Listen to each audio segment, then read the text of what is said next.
Kazi ya bunge ni ustawi wa jamii. Tunaye Ado pale na ana maswali mazuri. Mpinzani kaja na amendments kwenye finance bill zaidi ya 18. Waziri wa fedha kazijibu kwenye podium, na nikamba kwa mara ya kwanza amendment ya bunge inajibiwa kwenye podium. Amendment ya bunge ina utaratibu wake. Mbunge anasimama, kipengele hiki sikubaliani nacho, ni hii. Waziri anamjibu, anarudishwa tena. Kama hataki, tunapiga kura. Lakini kupiga kura nayo ina utaratibu wake. Lazima aunge mkono na watu wake 10.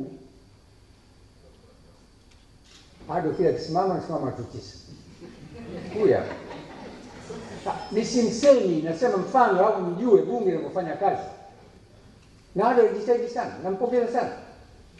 Anakuja na hoja za msingi. Lakini serikali inajibu. Inajibu kabisa, bila shida yote. Kwa hiyo,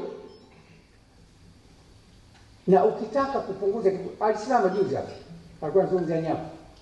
Kodi iko juu, anatetea wananchi. Fanya halali yake, tupunguze kodi.